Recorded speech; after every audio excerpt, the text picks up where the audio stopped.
ఏడో క్వశ్చన్ చూద్దాం. The ratio of cost price and selling price of an article is 20:21.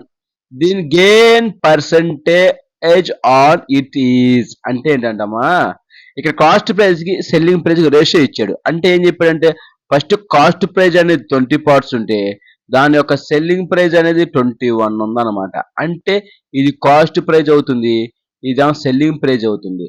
రెండింటి మధ్య difference చూసుకుంటే 1 part ఉందన్నమాట. 1 part అనేది మనకి లాభం రావడం జరిగింది. ఎందుకంటే సెల్లింగ్ ప్రైస్ అనేది ఎక్కువ ఉంది కాస్ట్ ప్రైస్ కంటే. ఎప్పుడైతే కాస్ట్ ప్రైస్ కానీ సెల్లింగ్ ప్రైస్ ఎక్కువ ఉంటే అప్పటికి మనకి ఏమొస్తుందమ్మా, లాభం వస్తుంది, అంటే ప్రాఫిట్ వస్తుంది. ఒకవేళ సెల్లింగ్ ప్రైస్ తక్కువ ఉంటే కాస్ట్ ప్రైస్ కన్నా 19 కానీ 20, 18 కానీ 17 కానీ 15 కానీ ఇలా ఉంటే అప్పుడు నష్టం వస్తుంది అనమాట. ఇక్కడ మనకి ఏమైందమ్మా, సెల్లింగ్ ప్రైస్ ఒక పార్ట్ ఎక్కువ వచ్చింది. 1 part అంటే ఒక భాగం తీసుకుంటాం. అదేవిధంగా మన ప్రాఫిట్ పర్సంటేజ్ అయినా కానీ లాస్ పర్సంటేజ్ కానీ దేని మీద చేస్తామంటే మన కాస్ట్ ప్రైస్ ని బేస్ తీసుకుంటాం. ఇక కాస్ట్ ప్రైస్ ఎంత ఉందమ్మా, 20 parts అంటే 1 కాస్ట్ ప్రైస్ 20 మన పర్సంటేజ్ గా కనుక్కోమని ఎంత పర్సంటేజ్ ప్రాఫిట్ వచ్చింది ఇంటూ 100. 20 అనేది 100 లో 5 times పోతే మనకు టోటల్ గా 5% లాభం అనేది రావడం జరిగింది అనేది అర్థం అనమాట. ఈ విధంగా ఆప్షన్ 2. ఓకేనా. నెక్స్ట్ క్వశ్చన్ చెప్తే చూడండి. మనం ఏదైనా లాస్ అయినా ప్రాఫిట్ అయినా కానీ మనం మొత్తం కూడా దేని మీద క్యాలిక్యులేట్ చేస్తాం, పర్సంటేజ్ కనుక్కోమంటే లాస్ పర్సంటేజ్ అయినా అదేవిధంగా ప్రాఫిట్ పర్సంటేజ్ అయినా కాస్ట్ ప్రైస్ మీద మనం బేస్ చేసుకుని చేస్తాం అనమాట. వెరీ వెరీ ఇంపార్టెంట్, అది మాత్రం గుర్తుపెట్టుకోండి. ఇంకా చూసుకుంటే 8వ క్వశ్చన్ చూద్దాం.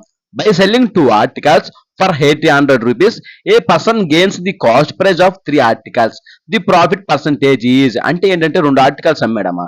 2 articles ఎంతకు అమ్మాడు, 800 రూపాయలు అమ్మాడు అనమాట. 800 రూపాయలు అమ్మడం వల్ల ఇది ఏమైందంటే ఇతనికి ప్రాఫిట్ వచ్చింది.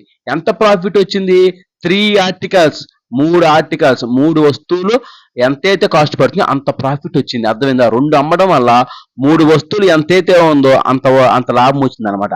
అంటే మనం ఏం చేస్తాం, ఇక్కడ ప్రాఫిట్ పర్సంటేజ్ మనం కనుక్కోమన్నాడు. ప్రాఫిట్ వచ్చింది కాబట్టి ఆ ప్రాఫిట్ పర్సంటేజ్ మనం కనుక్కోవాలి. ఇక మన ప్రాఫిట్ ఏమని చెప్పాము, ఇక్కడ the person gains the cost price of 3 articles అంటే ప్రాఫిట్ అనేది 3 articles దేని మీదమా 2 అన్నమాట. అంటే 3/2 ఇంటూ 100 అనమాట. ఇంకా మనకి ప్రైస్ గురించి 800 గురించి పట్టించుకోవాల్సిన అవసరం లేదు, దాని గురించి మర్చిపోండి. ఇంకా ఈ 3/2 ఇంటూ 100, 2 అనేది ఇందులో 50 times పోతుంది 100 లో. ఇంకేమింది 3 into 50, 3 into 50 అంటే ఎంత, 150% అనమాట. 150% అనేది అతనికి ప్రాఫిట్ రావడం జరిగింది. అంటే ఆప్షన్ 3 కరెక్ట్ అనమాట. ఈ విధంగా మనం డెఫినెట్లీ కూడా పర్సంటేజ్ క్యాలిక్యులేట్ చేయమన్నాడు. అది ప్రాఫిట్ అయినా లాస్ అయినా కాస్ట్ ప్రైస్ మీద మనం బేస్ తీసుకోవాలన్నమాట. ఈ విధంగా మనం తీసుకుని చేస్తాము. అర్థమైందమ్మా. అదే విధంగా 9వ క్వశ్చన్ చూద్దామమ్మా. వెరీ వెరీ బేసిక్ క్వశ్చన్స్ అనమాట ఇవన్నీ కూడా. అర్థమైందా.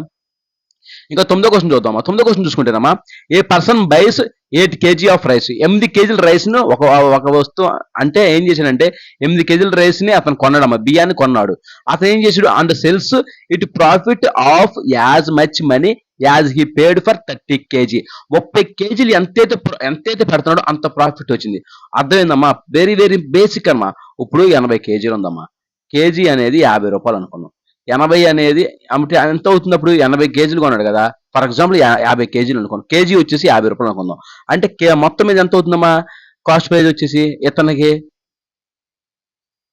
ఎంత అవుతుందో మనకు అనవసరం ఫర్ ఎగ్జాంపుల్. కానీ ఏం చేశాడంటే 50 పెట్టి కొన్నాడు కాబట్టి ఇతను ఏం చేశాడు, తర్వాత మొత్తం మళ్ళీ 80 kgలు అమ్మేశాడు.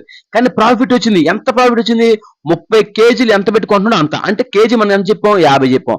అంటే 30 into 50 ప్రాఫిట్ వస్తుంది అనమాట. 30 into 50 అంటే ఎంత, 3×5 = 15 అంటే 1500 రూపాయలు అతనికి ప్రాఫిట్ వస్తుంది. అర్థమైందా. ఎంత, 80 kgల్ని అమ్మితే అతను 30 kgలు ఎంతైతే కొంటున్నాడో అంత ప్రాఫిట్ వస్తుంది. ఆ విధంగా మనం క్యాలిక్యులేట్. అంతే ఎలా క్యాలిక్యులేట్ చేయాలి ప్రాఫిట్ పర్సంటేజ్. ఇక్కడ మనం చూసుకుంటే 30 అనేది మనకు ప్రాఫిట్. ఎంత మీద ఎంత కాస్ట్ ప్రైస్, 80 అనమాట. కేజీలు చూద్దాం. 80 ఇంటూ పర్సంటేజ్ కాబట్టి ఇంటూ 100. ఇంకా మనం క్యాలిక్యులేట్ చేస్తానమ్మా. ఇంచుమించు ఈ 100 ఈ జీరో క్యాన్సిల్ అవుతాయి. అంటే 300/8 అనమాట. 300/8 అంటే 1/8 అంటే మన అందరికీ తెలుసు.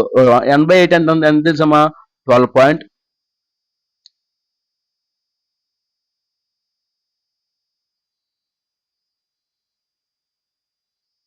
అందరికి తెలిసిందే కదా. 1/8 అంటే 12.5% అనమాట. అర్థమైందా. దీన్ని ఎలా రాసుకోవచ్చు నేను, 1/8 ఇంటూ 100 అనమాట. 1/8 అంటే చెప్తున్నా సార్, ఫర్ ఎగ్జాంపుల్ 1/8ని ఇంటూ 100గా 300గా రాసుకోవచ్చు అనమాట. అంటే మనం ఈ విధంగా రాసుకుంటే ఏమైందంటే ఇంచుమించు మొత్తం ప్రాఫిట్ పర్సంటేజ్లో మార్చుకోవాలంటే 12.5% మార్చుకుంటాం అనమాట. అంటే 300/8 అంటే ఎలా వస్తుందమ్మా మనకి? ఇంటూ 3 మల్టిప్లై చేయడం. ఇంటూ 3 అంటే 12.5కి ఇంటూ 3కి మల్టిప్లై చేయడం. 12.5 ఇంటూ 3 అంటే 37.5% అనమాట.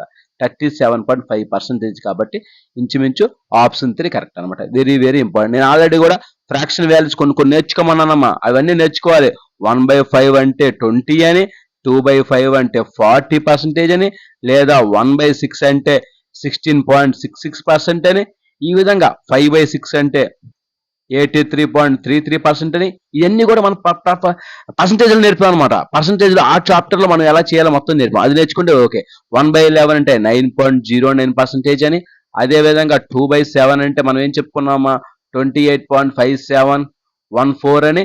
ఆల్రెడీ ప్రతి ఒక్కటి కూడా మనం చెప్పాను, డిస్కస్ చేశాను. ఈ వాల్యూస్ ఎలా వచ్చాయని మళ్ళీ చెప్పాల్సిన అవసరం లేదు, ఈజీగా మనం చేయొచ్చు. 3/4 అంటే 75%.